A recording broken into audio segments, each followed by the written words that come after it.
छत्तीसगढ़ में अनुसूचित जनजाति के बाद अनुसूचित जाति भी एक अहम भूमिका में है, जिसकी जनसंख्या काफी ज्यादा है। और छत्तीसगढ़ में 90 में से 10 सीटें जो है एससी के लिए रिजर्व है, और इसमें से 7 पर जो है कांग्रेस काबिज है। और इस वक्त मेरे साथ जो है शिव डहरिया जी हैं।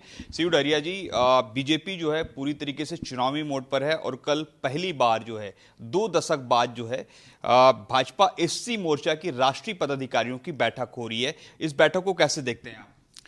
देखिए, भारतीय जनता पार्टी तो हमेशा से अनुसूचित जाति विरोधी रही है।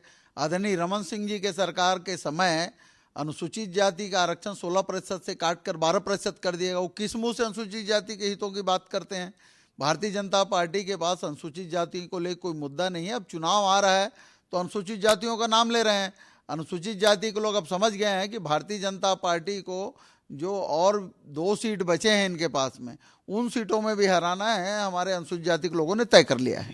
सर, बार बार कह रहे हैं कि अत्याचार हो रहा है यहाँ पर अनुसूचित जाति के साथ, और इसको लेकर भी बैठक में चर्चा होगी। अत्याचार तो भारतीय जनता पार्टी की सरकार में होता था। अभी जिन लोगों के बारे में वो बात कर रहे हैं, फर्जी जाति प्रमाण पत्र के आधार पर नौकरी लगाने का काम इनके नेताओं ने किया। इनके समय में रमन सिंह जी के सरकार में हुआ। हमारी सरकार में तो जो आवेदन आया था उनकी जांच करके बहुत सारे लोगों को, 40 से ज़्यादा लोगों को नौकरी से हटाया गया है। बहुत सारे लोग, लगभग 200 प्रकरण थे, उसमें अधिकांश लोगों ने कोर्ट में स्टे ले लिया है। तो कोर्ट का जब तक निर्णय नहीं आएगा उस पर कोई कार्रवाई नहीं होती। और बाकी जगह में प्रकरण में कार्रवाई हो रही है और उसमें कहीं कोई दिक्कत नहीं है। हमारे अनुसूचित जाति लोगों का हित जो है हमारे कांग्रेस के साथ ही सुरक्षित रह सकता है। सर, इसी से जुड़ा एक सवाल था, उसमें कह रहे हैं कि जो पिछले दिनों नग्न प्रदर्शन हुआ था, इसी वर्ग के जो लड़के आए थे यहाँ पर, इस पर कहना है कि युवा जो है काफ़ी प्रताड़ित है, इसलिए जो है नग्न प्रदर्शन को जो है पूरे देश भर में उठाया जाएगा, ताकि एक्सपोज किया जा सके कि कांग्रेस के सरकार में इस तरह की घटनाएं लगातार घट रही है। देखिए, इस तरह की घटनाओं की कोई वो नहीं है।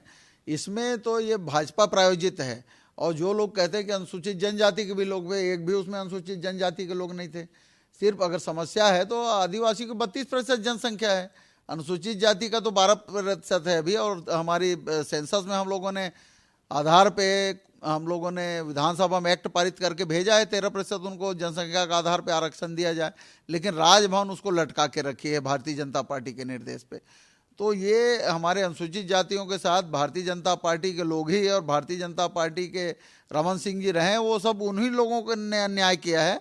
और हमारी सरकार जो है उनको संविधान के अनुसार उनका हक मिले, इस दिशा में पूरी तरह से काम कर रही है। तो सर, अब आपको लगता है कि जब आपकी सरकार काम कर रही है तो 10 में से 10 आपको मिल पाएगा? निश्चित रूप से हमारा टारगेट 10 में 10 सीटें हैं। 1 सीट बीएसपी के पास है, 2 भाजपा के पास है। तो दोनों भाजपा के कैंडिडेट जो है इस बार हारने वाले हैं और कांग्रेस वहां से जीत के आएगी। तो ये थे हमारे साथ कैबिनेट मंत्री शिव डहरिया, जिन्होंने बताया कि किस तरीके से राज्य सरकार अनुसूचित जाति के लिए काम कर रही है। और वहीं उन्होंने सीधे तौर पर आरोप लगाया है कि 15 साल की रमन सरकार ने अनुसूचित जाति के साथ जो है भेदभाव किया था, रिजर्वेशन को लेकर मामला सामने आया था। अब देखना होगा कि किस तरीके से ये बैठक होगी, उसके बाद पूरा मामला सामने आएगा। कैमरामैन योगेंद्र मिश्रा के साथ सौरभ सिंह परिहार, IBC 24 रायपुर।